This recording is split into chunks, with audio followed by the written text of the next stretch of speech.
ayanga ni koro piny Kenya, Uganda, kanyakla kod mano ma Tanzania duto ogole tuke gweko mag chan. Mano toka Uganda kawuono olo kod Senegal gol 1-0 mabende koro nyiso ni pije gweko mabende ni tayo tuke gweko onge kata chiel mabende dhi mbele. Geno be nitiere ni AFCON gibiro chore mbele magichop kata e finals.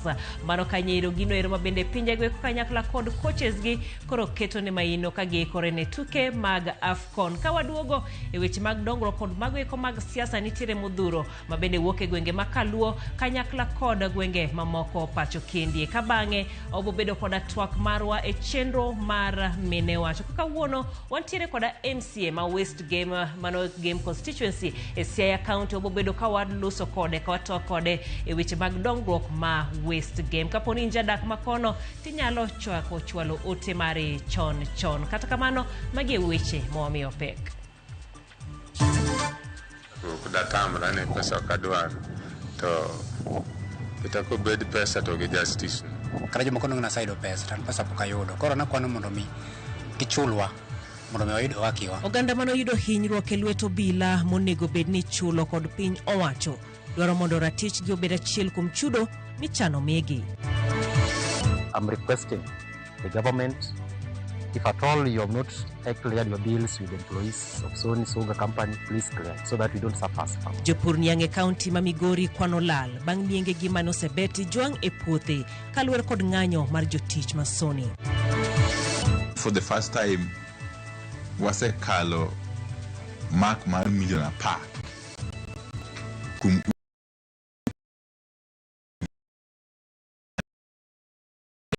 Mar teko higa achiel nyaka ni chuog sirkand manywanda e kind jatend piny William Ruto gi Raila Odinga.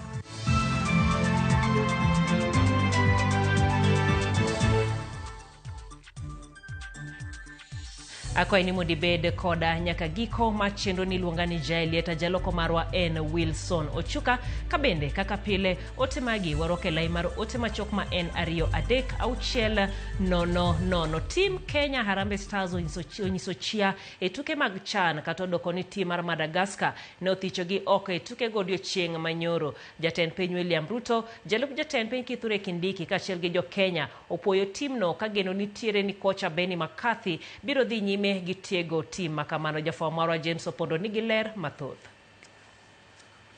Jatend piny William Ruto opako tim mar Harambee Stars kuom nyiso chia gi tuke makare kinde piem mar chan moloyo tielo mar quarter finals. Jatend piny mosebedo kasiro Harambee Stars kod mich kaluwore kod tuke makare onyiso jotugo ni mano ok en giko tuke maggi komedo jiwogi mondo gibed kod ikruok makare motelo ne tuke AFCON higa mar 2027. Korka kore jalup jatend piny Kithure Kindiki mane en achiel kuom johera mag adhula mane ochopo e paw tuke ma Kasarani noyudo thuolo mar loso kod jotugo. Okwayo jotugo mondo ti kod puonj ma giwuok godo e tuke chan e ikruok mag tuke madongo mabiro nyime. We are very proud of you, very proud of the federation, and we will now take the lessons and build on the momentum because the future of our soccer and our national team is very bright. We have AFCON just around the corner, and therefore I'm sure Mr. President of the Federation, Waziri and the PS and the Ministry, we have a lot of work to do. Kano wuoyo tok tugo mar quarter finals, kocha mar Harambee Stars Benny McCarthy opuoyo jotugo mage konyisogi ni puonjruok mage yudo e tuke mag chan biro konyogi ne ikruok tuke mabiro. Kata odoko ni pok obedo gi timno kuom thuolo mala, jotugo nyise ni gin kod chir mar dhi nyime gi yudo puonjruok kowuok kuome. I'm disappointed now, but tomorrow I think when I sit down and think about it, and then I'll be really proud of the achievements and how quickly the team was able to achieve our goals where we came in this competition, and hopefully we can just work in a good way moving forward, that we make sure that the national team is strong and we don't go through this situation again. Penalties, I don't want to see penalties. Alpha Onyango mabende osebedo jatugo masulu ne Kenya oduoko erokamano ne jo Kenya mane omiyo gisir kowacho ni jotugo nowinjo marach wuok tukego, kata kamano singo ni gibiro kwanye mana kama giwe godo no kendo dhi nyime gido duoko makare higni mabiro. It's not easy to go until extra time, but again you have to have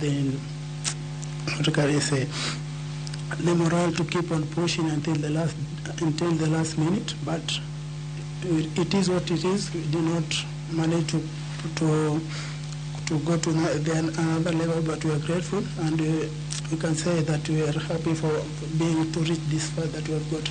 Jo Kenya upuoyo tim mar Harambee Stars kuom kitugo makare mane ginyiso e tuke mag CHAN ka gin gi geno ni Stars olokre chuth kendo gologi e paro mar goch makinde ka kinde. Tumejaribu mahali tumeweza kushindwa, lakini tunakubali tu.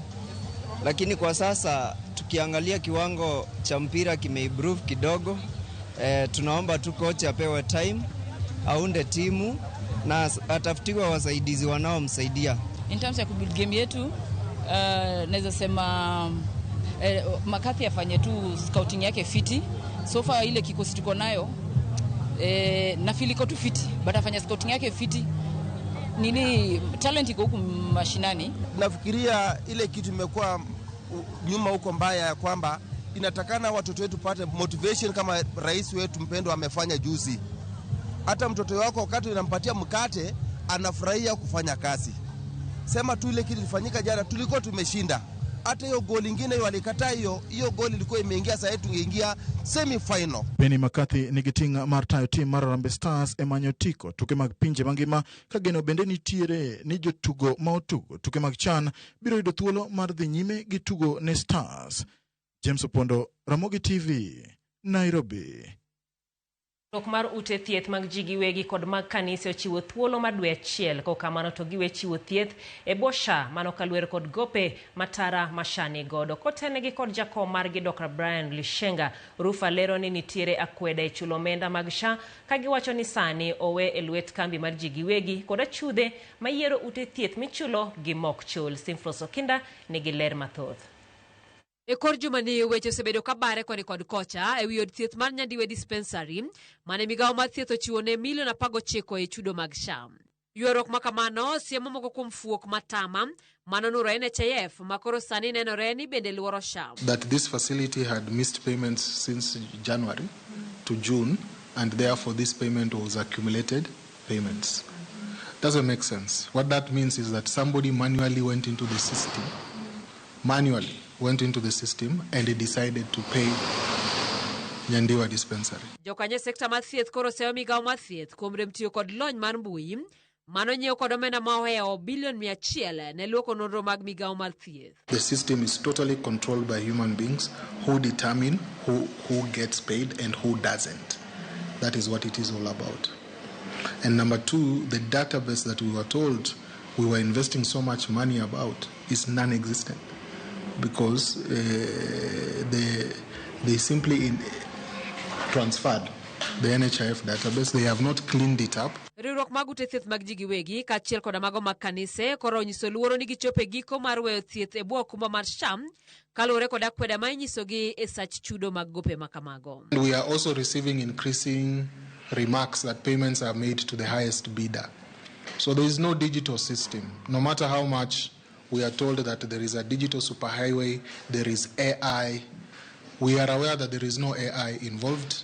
In fact, what we know is that there is a team that sits on Ngong Road that decides which facility is paid, how much, and when it is paid. Rufa wacho ni SHA sani jwango tije kendo chudo makamago sani okete lwet kembe mag ji giwegi machungo ute thieth monego gichul kod mago magopegi iso e bwo kom.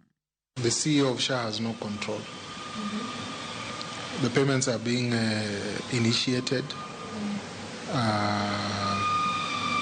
So the whole scope of payments is being done by APEIRO. Verification of claims is being done by Savannah. Savannah is a subcontractee of APEIRO. So it's the same company doing this. Lishenga lero ni achiedh nade maduong' mabiro miyo SHA podho ene okuma mar thieth no choko omenda matin moheo ma onego chul ute thieth. It is about time now that the government relooks the model of collecting money from Kenyans for sure. First of all, the one that is called proxy means testing has failed. It is unpopular. It is subjecting Kenyans to higher premiums, and Kenyans basically have refused to participate. And then the introduction of the annual payments is also very unpopular, and it is likely to cause more Kenyans not to pay. Nyaka sani jo Kenya ma osendikore ne SHA gin milion 23. Ewi kwan ni mana jo Kenya milion 4.5 kende ema chudo. Kamano bende kuom jo Kenya machudo milion 3.5 gin joma ondike tich, ka jo Kenya mamoko machudo gin mana ji 900 kende, kata obedo ni gin to ema ginyodho mit mar okumba mar sirikal no. Nyaka sani SHA osemana choko shillings bilion 50 kende nyaka nochak tich, kata obedo ni omenda monego chul ute thieth to sani en bilion 93.8. Mano nyiso ni SHA pod nigi gowi mar shillings bilion 43 ne ute thieth. Simfros Okinda, Ramogi TV. Oganda manoyudo hinyruok e lwet obila monego bedni chulo kod piny owacho koro dwaro mondo ratichgi obed achiel kuom chudo michan mige, ka giloso kod TV mar Ramogi giyango rem kachiel kod achiedhnade magisedak godo kuom thuolo malach ma higni 7 mosekalo. E kinde maput manochiwo kod piny owacho marango kaka chudo makamagi ibichwal, kwayo nitiere mondo oru chudogo kendo obila okwa mondo obuon tiyo kod oteku mathoth. Sharon Ong'ao gi ler mathoth. Dwaro mar piny owacho mar chulo oganda mane oyudo hinyruok e lwet obila opuo e okang' mamalo. Kata kamano, dwaro mar chudo makamano ochero lit ma oganda mane oyudore matek e lwet obila osebedo ka kale e kinde thuolo mar higni 7 mosekalo. Nicholas Aduda, ma en wuoro ma jahiga 52, noyudore matek e lwet obila e higa mar 2017. Aduda notimo limbe e kaunti ma Kisumo mar luto ombulu e yiero maduong'. Okang' mani neno kaka keto ratiche e tim mano mar luto ombulu nolokore gimoro nono. E kinde manodhi limo osiepne, norado kod obila manotiyo kod oteku mathoth kuome, okang' manoloko ngimane chutho. Hawi marach kapona adhi machiegni mana chopo e ode kamodake, tapomna karado gi polise gi. Ne girwako jungle jackets gi lode mag runge ka. To gipenja ni donge in achiel kuom jok mane bakidi, une jok ya tibim gi tialala ka. To gitonjo mana kuom ludha gi goya ba giweya piny ka. Anindo kanyo mano kanyal ng'era. Rodhni gi polise ka geng'o ji, to kata ma dok chien to kuma dok na kwepogo ni mayudo kakare kanyo ma gintie donjo igi. Koro atemo mulo matin ni an aonge gi rach, to nok giyie koda. Koro gichwe giwacho mani in ng'ama rach iring ang'o. Wiya mane gidil ga ahinya.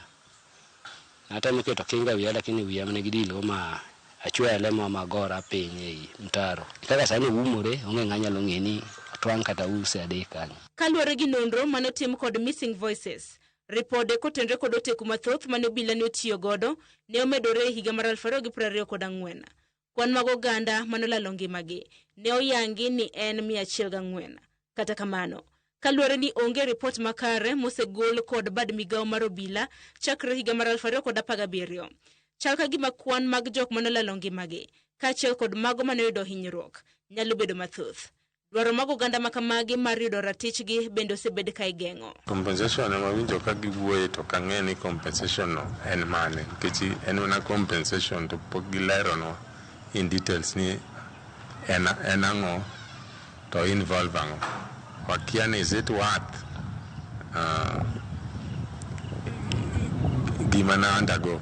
E bwo chik mar chulo oganda mosebedo ka yudore matek e lwet obila mane okadhi e higa mar 2014, chudo inyalo chiw ne oganda kaluwore gi pek mag ngima magisebedo ka gikale, lal mag mwandu, kata mana hinyruok mopogore opogore mane ng'ato okadhe.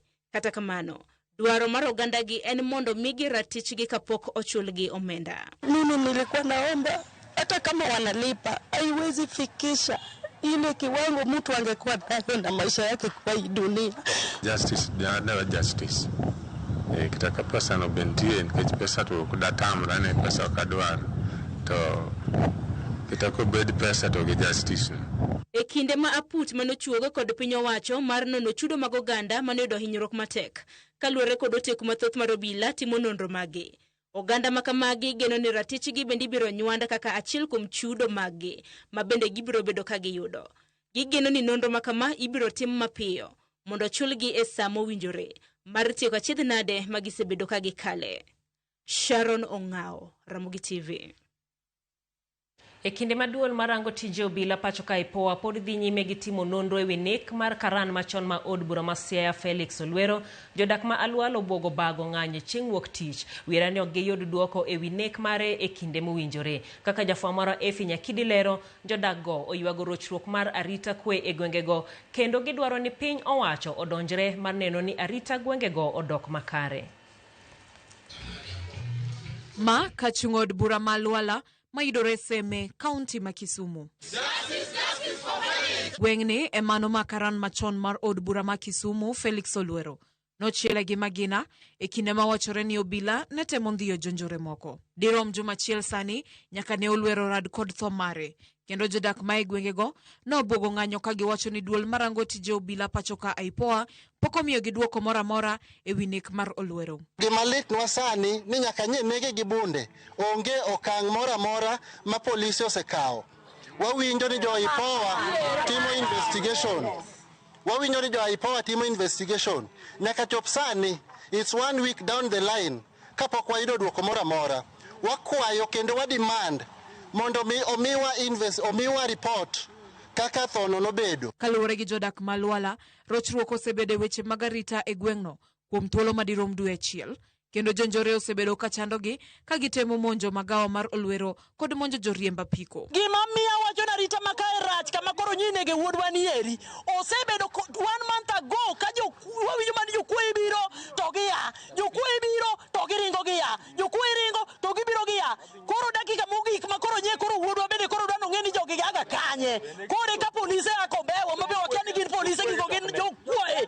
Koro gibiro ginego wuodwa koro ka giwuok ni gin polise. Seche moko iwuok kinyi idhi e tiji ma boda ni to ka chopo saa 2 gi nus adek ok onego bed ni inoko. Kibet oko timaki ibeti timayi apiko tinegi be kata. Achiel ok nyal dhi e pub didek ni kwale to ka jogweng' luoro ni mondo ne kata jokuogi to kwane.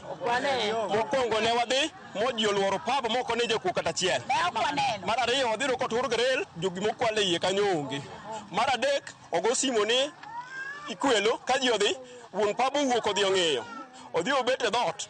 Kobet e dhot mondo ne jakuo gi wang'e ok oneno jakuo. Jodak go bende oseyo jotelo mag gwengego kuom rem donjore wachno maneno ni arita kwe mag gwenge ma Alwala odoke wang'e. Nyaka nyogi ni timre area marwa kata mana bunge marwa pok wawinjo ko wuoye wach mar Felix. To Felix en ng'at manyo orito gweng'ni ni ma en ng'ama ong'eyo. Polise matiyo kuondegi kowinjo area michwake kong'o to biro kendo gibiro kaka gine to weche mag ratiro to ging'e mana nego ji. Dwachgi maduong' en mondo mi piny owacho keto kenge makare manyalo bero arita mar Alwala. Bende gima kochung' mar bago ng'anyo nyaka ete sendo bila makombewa chieng' wuok tich madwaro ratiro ne Olwero. Omiwa ng'ama nyalo ritowa kalong'o ka mondo konywa e Alwala.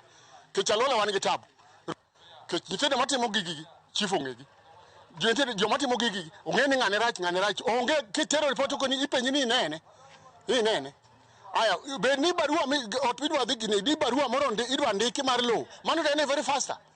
Wan ja Alwala sub location ok wayie to kochopo chakre ka wuono gi kiny kochopo wuok tich wabiro dhi dwaro ang'o haki yetu awuoyo takia Kiswahili tawuoyo. Efi Nyakidi, Ramogi TV. Komachielo ni piny owacho mar Manywanda kata Broadbase ne ochuog dwe mar 8 higa mokalo bang' jatend piny William Ruto wuoyo sirkal mare kaluwore gi ng'anyo mar rowere mag Gen Z mar kwedo paro chik mar omenda mag 2024. E riwruok ma kamano duond bura mar ODM nomiyo sirkal mar Kenya Kwanza jolony 4 kaka jotend migepe ka ting' margi maduong' ne en kelo lokruok e tayo chenro mag sirkal kod chero uchumi. Jafwambo moro ma siasa Chris Owino bedo piny kod jatend migawo mateko Opiyo Wandayi mar menyo lokruok e migawo mateko higa achiel nyaka nocham muma. Being appointed a cabinet secretary. James Opiyo Wandayi en achiel kuom jolony maduong' bura mar ODM ne otero ne jatend piny William Ruto mar reso yie mari kuom nimo kaluwore kod auka mag rowere mag Gen Z dwe mar auchiel higa mokalo. Wandayi ne opod ne lemo mopugno mar teko kod mauta e pacho kae. Achiel kuom midhiero mapek mane okwako migawo mar teko ne en wichkuot maduong' mane piny Kenya yudo kinde ka kinde kaluwore kod lal mar stima nyaka e paw ndeke maduong' ma JKIA kuom seche 24. Higa achiel e apis gin lokruok mage ma Opiyo Wandayi osekelo e migawo mare. Wasego atwa malach.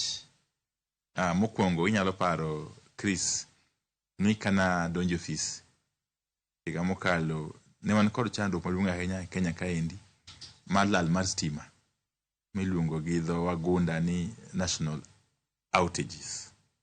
Ne en gima pek kabisa. Kendo nyalo paro chieng' manene abedo kod nyasi dalawa Sidindi Ugunja mane jatend piny obire. Chieng' gotieno ne nitie lal mar stima manomako piny mangima, Kenya mangima. To wasegoyo atwa malach nikech wasetiyo machiegni ahinya kod jotijewa matiyo e kambi mar Kenya Power to kod ministry mamarani mondo wahakikisha ni wach mar lal mar stima odog piny. Kuma dire makende lal mar stima momako Kenya mangima sani kosedok piny kabisa. To kata ka nitie lal mar stima matimore kuonde opogore opogore nikech mago to timorega kaluwore kod weche ma omiyo. To gima wasehakikisha en ni ka dipo ni stima nyalo lal kamoro amora kod gimoro amora momiyo to waduoko stimano mapiyo kaka nyalore. Thuolo machuok bang' mako wirwath e apisi mar Kawi Complex, Wandayi ne osingo mar thiedho tuo machielo ma osebedo ka tuoyo jo-Kenya matudo jo-Kenya kod stima. Ywak osebete ni moko kuom gwenge ma pacho kae nigi stima nyaka e kund dhok, e kinde ma gwenge mamoko to neno mana stima e lek. For the first time wasekalo mark mar milion 10 kum ute ma osechuogi stima Kenya mangima. Sani ute mosechuogi stima Kenya kaendi en milion 10 gi 50,000 gi wiye. To kane nadonjo ofis nene en milion 9 gi karibu 1,600 gi wiye. Mano nyiso ni e higa achiel mokalo ni wasechuogo stima e mier mahawo kata machiegni romo gi milion 1. Gi sani endi koro wahawo mana tamalo 85 e wach mar jogo mose yudo stima e Kenya mangima.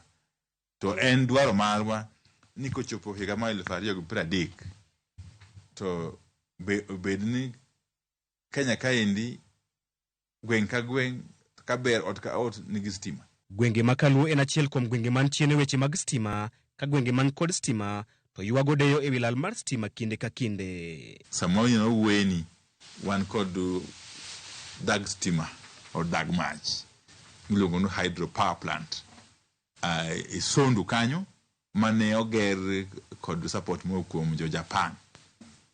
Dag mach ma Sondu no golo karibu megawatts 60. To kinde makalo gi ande turbine moro achiel kuom gi nyocho obedo ka okethore. Kana donjo ofis na ndoko okethore mach mane wuok Sondu kanyo ne na megawatts per day kende. Koro nyo asetimo matek ma walose ma kochakre dwe manyien wadhi yudo mach maromo 60 megawatts kuok Sondu. Wadhi konyo thurwa kabisa. To maduong' ahinya wan kod bende dag mach piny kanyo mas luongo Sangoro mabende golo megawatts karibu 22. Okay? Koro gima duong' ahinya en ni mondo watim maintenance mar Sondu kod Sangoro hydro power plants mondo gibed shape malong'o madhi konyo gwenge ma thurwa. To kuma diere makende en ni wasekato malach kendo wakwayo jopiny jodalawa mondo gimed mana siro sirikal, gimed siro riwruok mani kind jakom Raila Amolo Odinga kod President Ruto. Wandayi bende osungo kenge ma sirikal kod migawo mare oseketo e golo ne jo-Kenya osigo mapek e wi nengo mamalo mar mauta. Wasego atwa malach ahinya kendo onge chieng' ma inyalo dhi e petrol station to miti koso mafuta mora mora. e pinjewa mang'eny Afrika kaendi kata mana manjoli bambagi. Ndalo mang'eny kiwuotho kuondego to ineno ka ji opango lain.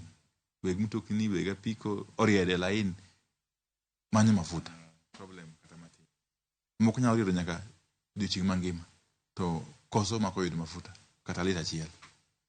Koro nyaka wachiw poch gi pak ni piny owacho mar Kenya kuom tema matek mondo hakikisha ni mafuta yudore saa asaya kona duto ma Kenya. To mar ariyo, nengo mar mafuta kochakre dwe mar 8 higa mokalo nyaka sani, mano higa achiel, osebedo kadok piny. Mak mana dwe mokalo ni, dwe maende okalo ma dwe mar 7, ema yande nengo no dhi malo. To yande dhi malo kalure kod weche matimore e pinje ma mafuta wuokie. Inyalo paro Chris, yande lwenye nitie mapek ahinya e kind jo Israel to kod Iran. Marik mane Iran loro ndara kata kanal gido kizungu mani nam ma mafuta luwo kabiro thurwa kaendi. To hamaber kane jo Amerika odonje wachno ne lweny norumo. To an gadiera ni ka oku wabedo kod tulo moro amora malich ahinya oko kuonde mafuta wuokie e dweche mabiro giendi, to nengo mafuta pod dhi medo dok piny, mana kando dok piny. Kata odoko ni sirikal mar broad-based osebedo kayudo seyo mathoth, Wandayi ojiwo oganda Luo mondo de mana nyuok nikech olemo mamilimili kendo mayom biro e ndalo manyime. Chris Owino, Ramogi TV, Nairobi. Jopur niang' e kaunti ma Migori sani osechako kwano lal bang' niengegi mane osebeti jwang' e puothe kaluwore koda ng'anyo mar jotich ma kambi rego niang' Masoni ma bende ywago leo mar chudo mar osara kod mamoko. Jafwambo marwa Jojo manigi ler mathoth kuok e kaunti no ma Migori.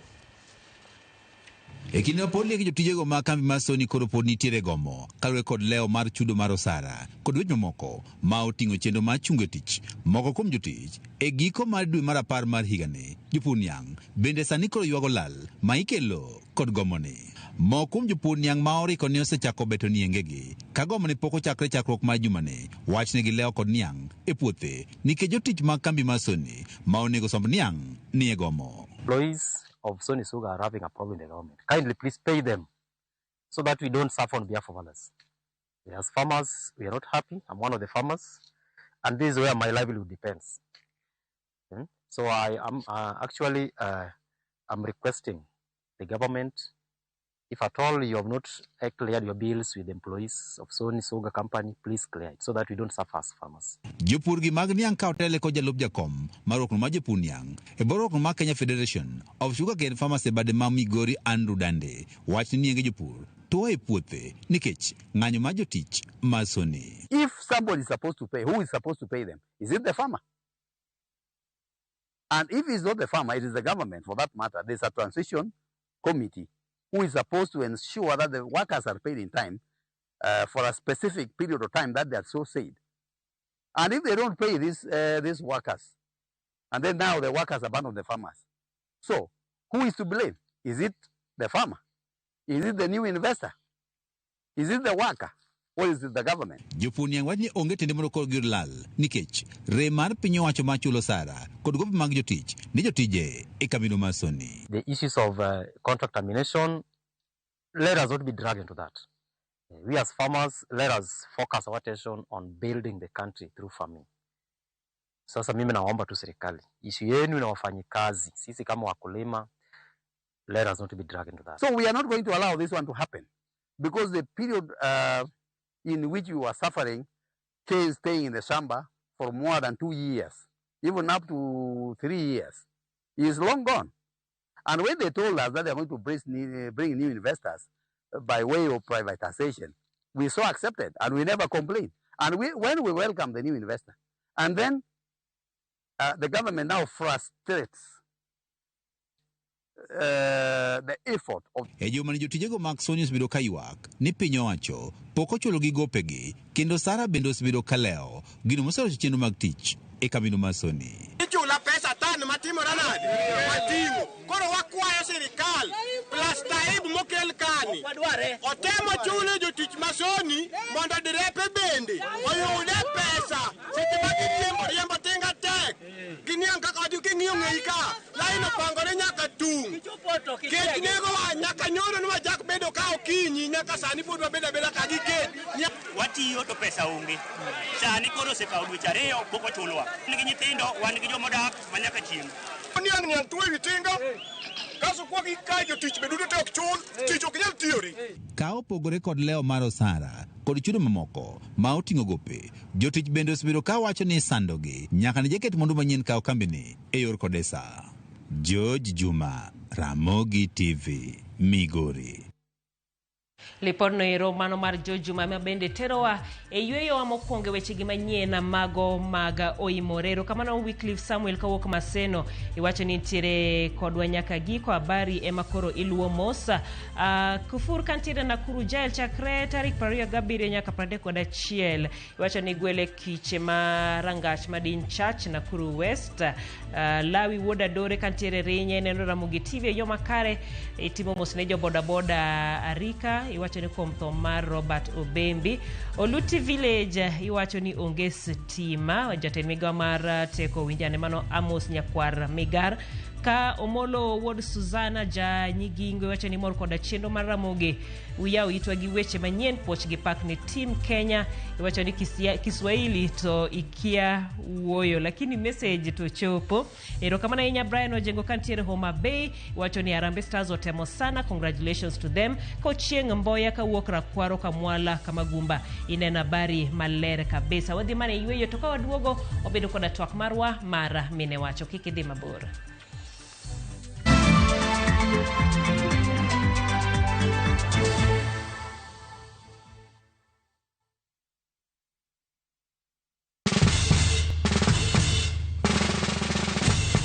Guess what? Citizen Duca now delivers! Get amazing discount on your favorite essentials and have them brought straight to your doorstep, all for just 200 shillings delivery fee. Go to citizenduca.com, select the product you want, pay, and we'll handle the rest. Citizen Duca, the home of discount.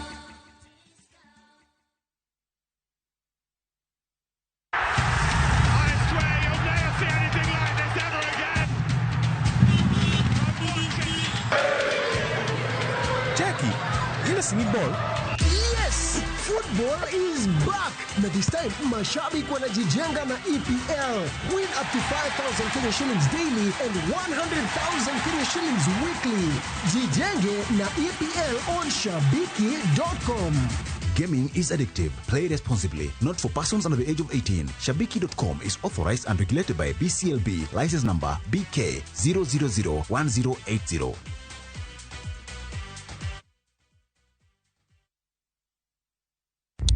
Saa zingine mambo kupata bila plan. Gas ndio imeisha, landlord akuache upumue, mtoto ni mgonjwa na bado ni mid-month. Usijibox kwa noma. Piga *531# and sort your emergencies with my Mobi Civil Servant Loan. Iwe usiku au mchana. Kama wewe ni civil servant, sasa uko sorted. Dial *531# and get up to 20,000 shillings and pay from your next payslip. No paperwork, no guarantors, no drama. Ni wewe tu na simu yako. Register now and see your limit in seconds. Build for Kenyan civil servants. My Mobi. Iko sorted.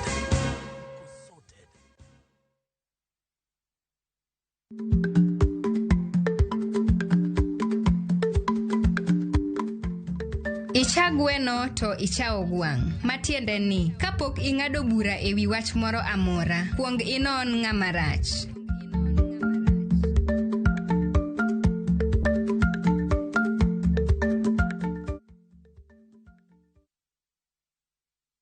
Introducing Wigo, your trusted ride. The ride with the most reliable, verified, efficient, and transparent drivers. With fabulous cashback incentives for passengers, each trip on Wigo feels like an upgrade. Download Wigo from Play Store or App Store or SMS Wigo to 20425 and ride with confidence. Wigo, let's go.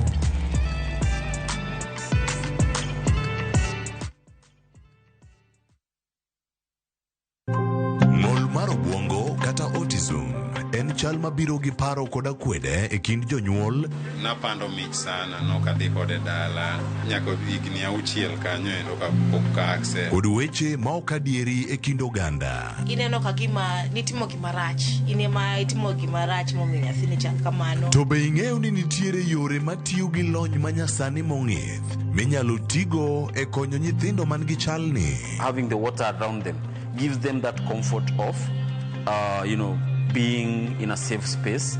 Chieng' Jumapil, tudri kod Joyce Olo kokelo ni sigana mar resruok e ng'olo buongo. Kik bai.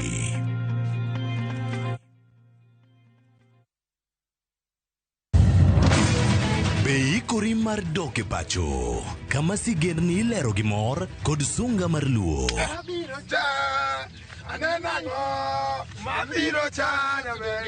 Chakre weche hera mamulo chuny, anyuola, timbe machon, nyaka sigendni madongo mag kit anyuolawa mapakowa. Magi ok gin mana sinema, magi gin sigendni magwa. Ka ok mana chikni emomiyo koro sani wabedo kaka familia. Kar nyamerwa dak efore to wantie. Dhok ma wawacho, koko mag nyierowa, kit luo kod sigendniwa nenore ayanga.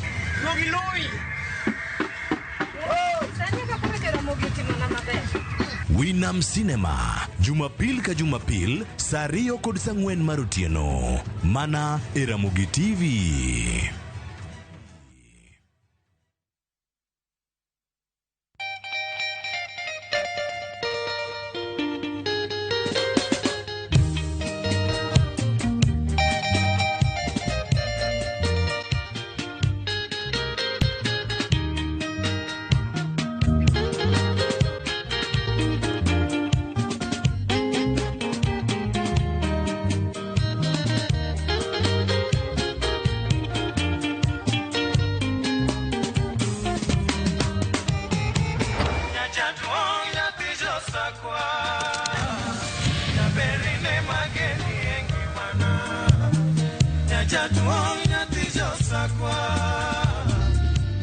Radio Ramogi, kar chuny jaluo.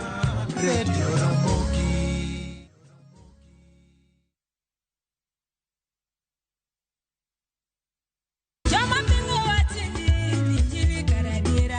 Kar chakruok, wach ne nitie.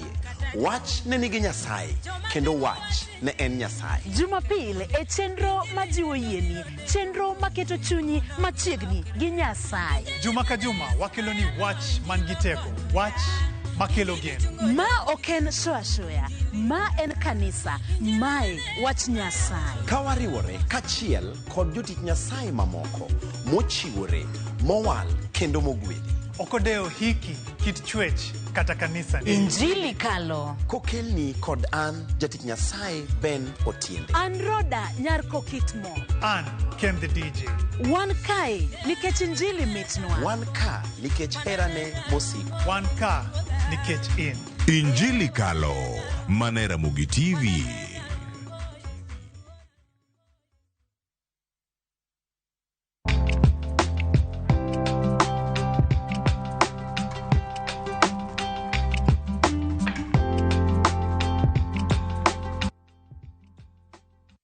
Erokamano maduong' mar medo mana bedo kodwa kagisani ochopo kindego ma wadonje twak marwa mangeso kangeso mano mar mine wacho mana kaka na wache gi kinde mbele kanyero en ni kawuono wang'iyo dongruok ma West Game kuma bende wantiere koda MCA ma gwengego Susan Okwiri mantiere studio kendie kawaloso e weche mopogore opogore mago mag dongruok ma gwengno imore machiegni kabisa.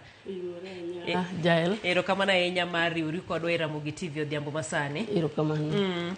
To West West Game chalo nade wege nade gi wachango? West Game wadhi maber, nye puothe wachiek, sani koro waloso mana cham kendo waikre ne chako tich mar pur manyien. Ochiek maber. Piny ochiek. Ng'eni wacho ga ni sama ochiek kamendie to ng'wech ji dwa ni ouse bei moro matin. Watemo avoid mano nikech waneno chien kacha kaka samoro wachandre ga. Kendo joga gin joma nigi winjo. Ok apar ka ng'ato nyalo ketho chiemo. Watemo mondo wakan chiembwago okonywa mondo watim godo weche moko machielo. Erokamano. Yes. Aya, ka wang'iyo dongruok ma West Game, in ng'ano ero ma bende ochung' motegno ki kedo ne ratich mondo liete to ahinya e West Game kanyiro kendo iwacho ni nitiere bill paro mar chik ma bende osetero e assembly. Inyalo mana nyiso matin kuome? Erokamano, Jael, ang'e ni West Game, this is the first time mabiro ka. Yiena mondo alerni ni West Game ni en kama nade. Kachako mokwongo an gi nyinga iluonga ni Susan Okwiri Sino. Anyaro Yoma, atedo game. An MCA magweng'no. Kochakore Nyasaye notimona ng'wono jogo noyiera kochakore 2017 nyaka sani. An achiel kuom jogo bende makedo ne ratiro mar mond liete. Sani bende Nyasaye yudo ywagruok mar aluongi ni chuo liete. Gimbe giwacho ni bende koro adwa ni mondo ariwra kodgi. Kendo an gi adwa na rom kodgi mondo wane chenro mwanyalo dhi godo mbele. Nyinga mong'ere mar siasa iluongo ni Nyamawira. To nikech atelo ne joma dongo, joma riek gi joma ohinga, ne gichako gimeda nying moro ma giluonga godo ni Minji. Koro joma dongo nyalo yudo ka asomi taneno kanyero ka ibendi ni Minji. And West Game en ward number 1170. Ele constituency miluongo ni Game is constituency number 235. A county 041 sile. After nyaka nyisi mano nikech pok nyisa ni okingi wachne maler. Ene area kilometer mar 85.2 kilometer square. Mane kakorom. West Game wan gi 10 sub locations. Wan gi 3 locations. Wan gi sukunde mag comprehensive 27. Wan gi clans mane kanyo, wan gi clans 27. Locations gi gin magi adek. Locations gi wan gi North East Game, wan gi Northwest Game. Northwest Game administratively conchiel ni West Game, to the other side politically boundary ni North Game. Kichaki biro mwalo koni wan gi West Game location. Wan gi North East, Northwest gi West Game location. Bago koro mamako Wagai gi ni koso? Yes, mamako Wagai wan gi 10 sub locations. Wagai wan gi Wagai West, wan gi Wagai East. Yes. Villages ayisi ni wan gi 26. Primary schools wan gi 27. Clans anyuola modak kanyo gin 27. Magi gik manyaka wach ni an gi health centers abich. Achiel mancho wase elevate to sub county level. Wan gi dispensary mamoko nyicha kila ariyo. Nitiere adek machon mabende watemo bero mondo gibed maber. West Game kanyo wan gi population mano wach chon 2019 mano tim census machiegni matasanda pani jomoko setho jomoko senyuol. We can be approximately 29,000 to 30,000. Mane kaka West Game chal. Yes. Mago ganda mang'eny. Mago ganda mang'eny. And registered voters wan gi 14,800. Mano election manyo ai 2022. Ng'eni kachop mbele kacha to wabro dhi maber kuno. Yes. Aya, koro wadogare chien wach mar rito ratich mondo liete. Yes, rito ratich mondo liete. We achak gi kaka na donje wachni. Kano yiera 2017 ne ok obedo wuoth mayot ahinya. Nabira chungi chama mar ODM to kaka wang'eyo pile. Joma mine wan gi challenges mang'eny. Ne adhi through Malombo to kaka imiti maya. Abe chieng'no ne obedo na marach mano maya. To kuom ng'wono mar Nyasaye ne West Game omiya thuolo kasa madugo gi independent. Ma thorne ok yot ahinya. Kendo ane the first person mano yudo that ticket moyier godo Luo Nyanza ng'ama mama mano yier gi independent. Achaka dugo kero ODM mochako yiera mar ariyo. Mayombo kendo mochako yiera mar ariyo maduogo. Koro gi sani to kano yiera 2017 joma no yiera ahinya ne gin joma migi joma no luto ni mano gono ombulu kendo agone minero kamano and I want to this narrative mwacho ni mon ok dwar mon wetegi mondo rum mon no chung koda gi kijandi jodongo somehow ne ogi trust nikech ng'ana matin ma bende nyako ma nyaka moro to biyo tedugi koro samoro wan ga gi chani samoro wacho ni onyaka tadoko yo mathuru igni to koro ng'eny 26 sano kadogi koro ne bedo kodgi ma wuotho kod waskide mana wuotho kodgi challenges ne ng'eny gik moko kiwuoyo mostly joma ne an go ne joma migi to lit mane mon liete ma samoro na romo godo ne yudo ka lit na mana me na wacho ni yawa yes oyiera an jatend ji antere gi gik monego atim to wakawe mond liete gi mondo achorra kodgi mondo wadhi kodgi kamoro mane momiyo na biro bedo ma yie bedo champion mar Widows Right kendo atudra gi migepe moyie tiyo gi mond liete onge kaka nyalo konyo kata kwa konyo gi to tek gima wan go matin ok nyalo romo kore momiyo na riwora gi ndiko bill tech this is almost my 7th year to mondo yud bill madhi through samoro tek samoro kore nyalo yudo jomoko makonyi koro no wayudo foundation moro ma bende noriwre gi josiaya moyie mondo walos bill nyicho sekele assembly motimne first reading kendo bill ni dhi maber wang'e ni wabro biro oko kan owacho nango bill ni wacho nango dwa not mondo timamo bill ni luongo ni Siaya Widows Protection Bill 2025 mokwongo en gi gimiluongo ni establishment of the committees and funds waloso committee from the ward level mo identify godo minegi to kanyo and kata kapo ni chieng' moro gimoro konyoro mobiro maber wabodo kaka gini koro biro to the grassroots bill achiel ni oting'o gimiluongo ni Widows Protection Widows Rights oting'o ratich mond liete kale gik mang'eny yudo ka chiliel chwore notho gik manowego anyuolo kawo chiliel mwandu ang'olo girigo ok gisebedo negi mayot yudo ka chiliel en kanyo to kata kako timre gi nyithindo samoro onge yudo ka chiliel ni en kanyo to kete gi chike moko you can imagine hatu sani kuna nitiere nyithindo moko ma bende bang'a mosietedo maybe 22 look at Jaod Albert idwa kete gi chike mag ter gi girigo makori chunigo yes ok wach ni chik ni dhi golo gikwa mag chikwa machon to dwaro ni mondo gikwa go tim to time yo moro mar luor ne ng'amo hero ma ng'at moko chon mano wadhi address kanyo ok oketh chik mar joluo ni tero gaji ng'amo hero nyalo time yo makare to time koro wadwaro ni mondo bed gi guideline makata kitime to wuok maber ko wuok marach chik achiel ni oting'o roles and responsibility chik ni wabro loso ni directorate from the department mar gender mwang'eyo ni ano ma gik moko ko biro mana kaka other departments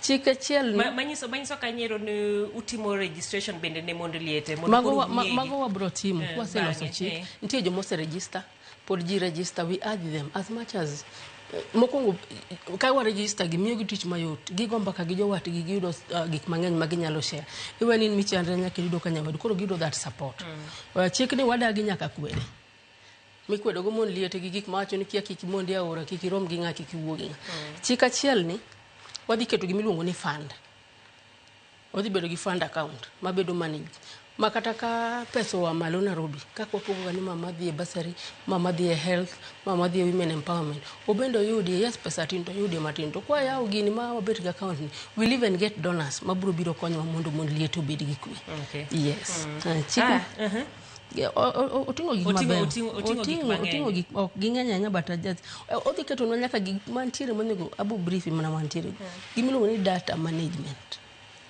and awareness right now joma wanyalo kwano wasekwano mana 18,000 mago jo West Game duto mago jo West Game talking about the Siaya because bill mabire mar Siaya okakele as much as anja West takelo gima echonge minyalo loso matin mar West Game koro minegi okadhe ko puodhe to koro jo Siaya duto te obro konyo jo Siaya duto te to nyako chakre gi kamintie the need mana neno maka jo wachande kama omiyo na ywa ka wuotho ir jowadwa gi joma nyalo wuotho go chikni ober kendo bro konyo wa kabisa ngene sama donors bro biro wabro ng'eyo iginja obro miyo wa financial provisions and oversight pesa biro nadi to atiyo kode nadi to otiyo nango en gi gima kanyo bendo gaidwa en gi Susan we kanyo matin nikech ang'eni entiere gi gik mang'eny ma bende modong koro waluongo ni miscellaneous ma wabro wacho as we go. Iwuoyo bende e weche mag skunde ahinya mag ECDE sani koro ochopo kanya gin adi to ang'o moselos kuomgi? Aya, mana bro wacho ma Westgem nigi skunde 27. By the time manadonjo 2017 ne oseger ECDs centers abich kende. Gisamo wuoyo kodini wadong gi ECDs adek, koro go 27 minus 8 ok man bende wasedhi maber to chunya kata mor na manyalo gombo ni koromo 20 kwatieko tam ma wantiere ni to bed ni wasetieko gero ECD centers te makoro wawuoyo mana equipping mabe kanyalo yudo kaka nyalo tuda gi executive magitim na katario mo to koro the financial year mabiro to koro keto mana equipping nikech kanyo bende ng'ikruok moro osebede wacho ni class to nitie to i class ni gang'o nyithindo gi konyore nade. Wagombo mondo watim mano to lure gi pesa mabiro samoro pesa mabiro tin sama dwa nyiewo na nyithindo gi market ne gi kuonde mag play gik megi tugo godo. Tell me to nyathi moro somete yen. We wish ni mondo ji obed marom at the same level te mondo kwa move to another level. Okang' mokwongo en gero gigo te ay kore ka koro wabire equipping gi wach mar ndiko jopuonj. Yes. Koro kose kanyero koking'iyo weche mamoko. Kuonde thieth bende wuoye? Kuonde thieth kana donjo Westgem ne wan gi health centers ariyo, that is Dienya Health Center gi Wagai mantiere Nyagondo. Ne wan gi dispensaries ariyo. Mano ne Uriri ne wan gi dispensary achiel not ariyo. Sani mane wan go health center achiel aduoko ne James Agri Boboring kamano nyicho wawuoyo kode no yudo kosechako that process kari jimne ne biro moyie moyudo kuma wasechopo masani is a sub county. In my ward kod wan gi sub county hospital. Dienya pod dong health center achiel nyaka na donji 2017 nasegero tu dispensaries main Malunga Gorombi. Ngeni ward na is very unique. Ntie Lamo Pogwa, ntie jomoko sub locations adek koni, nitiere abiriyo koni. Koro once you do anything koni nyaki duogi dog koni. Kana biro ne onge chiro. Mano seger shelter marji and gichirni abich mawanyalo kwano. Nyagondo no wajero tok nodhi maber nikech contractor ne ok wadhi godo maber. Koro kanyicha duoko je chiro to kober ase budget ma wantiere go sanini amedo pesa moro mondo wadhi atigo gik moko man kanyo. Right now Malunga nyicha tu dragi the office of the women rep. Kaka bende mago mgepni maone gwatigo machiegni mokelo na chiro kanyo. Samo wuoyo kodini chiro macheri luongo na Puoyo. Wagero shelter kendo wang'eni ka wachako duogo financial manyien to wadhi gero chiro makomuok. Okay. Yes. Mano bende dhi medore gi kanyo. Nikech gigi te sama gitimere to thothne ipenjo ga ji ywago ga agucho omenda dongruok gi ok wanya timo kata ntiere kuma ok wanya chope nikech nok mar omenda kata ni office MCA onge pesa masire. Ere kaka manage timo magi? Magi wa manage through donge pesa kosebiro sia mar development. One gi arrangement one gi ward fund. But one gi arrangement ilure gi it varies from each and every county. E county wakanyo one gi pesa moro ma governor wenwa mopogonwa out of make timo go development. Okopogonwa no mewa. Pogonwa ni wanyalo pango godo gimoro but gini mapudi gitimo implementation. Wanyalo miya thuolo ma identify gi jowa kwa dhie public participation. As mano bende mana omiya mana matin mwa makre to moko pod otimo. Manyiso ni chal mwa yuto diriyo. Though tin to wakwaye wang'e no bromedo. To wagoero kamano ne gima tin ka bende chaki gine. Ne winjo kanyero sama ni wuoye ntiere chik makoro jatend piny no kalo nikech ni noywak kaka MCs wacho ni oketo gi kwecho ine masses mag jomotelo ni kata wachi ni governor mondo omi pesa moro matin imbi time godo giri moro itime godo dongruok moro to koro ntiere omenda moro ma ibo miu kaka MCAs mondo ubende utim godo dongruok maru. Aparo ni kanyo nitiere ng'ikruok maber japiny ok winje. Gima ne President Ruto osign Homa Bay. Macha iluongo ni nomiwa gima iluongo ni autonomy. Nyiso ni wabet gi ratiro marwa. Nyiso ni pesa mabiro mna magwa mag tea assembly. Makoro kata kwa dwaro ni mondo wadhi warang wa oversight governor. Ngeni gine mancha gichulo waga allowances. Ok en pesa momiwa ni wadhi wager godo ECD. wan mana watemo avoid mondo koro kikni yawa wadwa dhi rango governor pesa moro lal kama ka executive waluongo bura mondo wadhi wane kaka itime ng'ini ni manyako chulu makapo ni wach moro nitie to bende udi ariya ni kichala fact checking gik makamago yes ubohoru nikech ka mondo uyud kata uyudo kaka unyalo yudo kamodhi ninde ke samoro ok time sia uyudi but pesa ni ok en pesa mwatimo godo development mane gima koro jopiny owinjo bed ni ng'eyo nikech ma en pesa ni sani un ga guchu aguchu pok wayudo wase struggle. I'm one of the members ma wan gi forum molungo ni County Assemblies Forum. An achiel kuom gi kendo represent Siaya. The other time we represent Siaya, sani be pod aduoga represent Siaya. Mochien kanyo nyichan nyaka organizing secretary margi. Wadhi for one term, then jomoko timo. Okay. Koro wasebet kanyo gino luwo wach ward fund, wajumbe pok omiyowa gino nyaka sani. Luwo pension, pok wado nyaka sani. Autonomy ema ni wayudo. Ok en pes development. En pesa michulo wagodo search kaka wabet koni. En pesa mwachimo godo gik moko mag assembly, committees. Ng'eni wa depend kata committee kwadwa dhi. To nyakudhu pesa ka governor mutim giko. Yes. Inyisa ni sawa oserumo to pio neno jok ma wuoyo wacho ni widows kale weche mathoth ahinya weche mag lo to sani wantiere koda yore go eko mabende wanyalo go report e weche makamago eko mano kanyero Lameka Chieka ntiere South East Alego penyena Nyamawira ni chunya gombo komoro Siaya County Ben Maina kantiere Lwaka mosna mweshimiwa mano kanyero Panga Junior Youth Leader Okwala Ward iwacho ni untiere kode kabende Jared kantiere Sega Ugenya Sub County. Jared wacho ni goshi na kaka intiere gi namba ne mane dakika achiel wach ni mogi ka wuoyo wach widows bill dakika achiel wadhi e public participation. I know jok mwatiyo godo e assembly ma joma chuo gino wetewa gin nimigewa gin chuowa gin jok mwadago de gwen and every person e assembly kanyo is connected to a widow. Either min a widow, nyathi a widow kata nyeke kata audio chenga chiel ka jomoko limidhi a beach, mini a beach ariyo nyaka bed widow. Kora ng'eyo kaka waboko kod gi mbaka watemo mondo wago kod gi mbaka mondo wasir gini mondo dhi maber. Gini osetimne first reading. Wadwaro ni ka wadhi oko mwadhi omo paro mondo gine gik mantie gi gik maonge. Wakwayo jo Siaya mondo wuog oko sana mond liete makale weche gi wuog oko mondo giwach kaka gik magikale mondo gine gik paro ma wan go ginyalo medo moko to wabro dok to wawacho gi jowaka kodhi e second reading. Kindan gi geno agombo malich Nyasaye madak kon jogi muma wuoyo mana chiliel gi nyathi kich. Gini en gima lit mawacho jowadwa ni ka gini ok okalo to en kuong mawenwa nikech Nyasaye wuo kuom nyathi kich gichiliel watem jo Siaya kuong ni kik baba manigwa chingoro kabare nyamano kanyero MCA ma West Game Susan Okwire mabende waloso godo kata waseloso godo dhiambo masane ka ng'iyo moko kuom chenro mag dongruok mabende otimo e gwenge makono irageni ntiere mang'eny modhuro kaluwore koda ote mabende ichwalo kendi wabo yudo thuolo chieng' machielo mondo wamed twak kodgi kik idhi mabor wadogo kod weche mag tuke.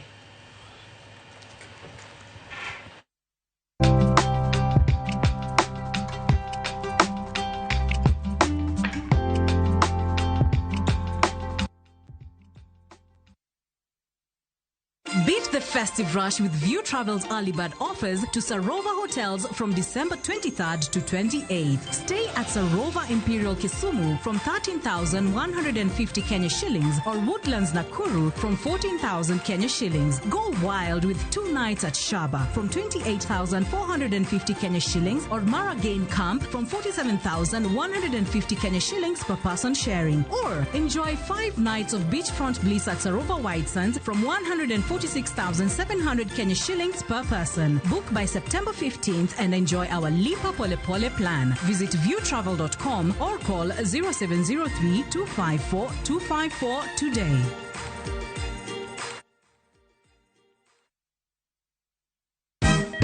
Siku njema huonekana asubuhi. Kabisa Anuari. Amangana gao. Seti him. Chamige. We museo. Kenya nzima tunasema jambo Kenya. Wax. Tiki. Taka. Twende sana my people. Hapa ndo nyumbani kwa muziki wa Afrika Mashariki na malezi ya vipaji. Sasa tuko tayari ku drive on. Mibibi na mijize. Leteni porojo sasa. Kwa habari za kuaminika, kutoka kila pembe ya nchi. Are you ready? Leo kati ya Ingwe na Gor Serikali. Hapa ndio home. Wawa. Radio Citizen. Radio number 1. Radio number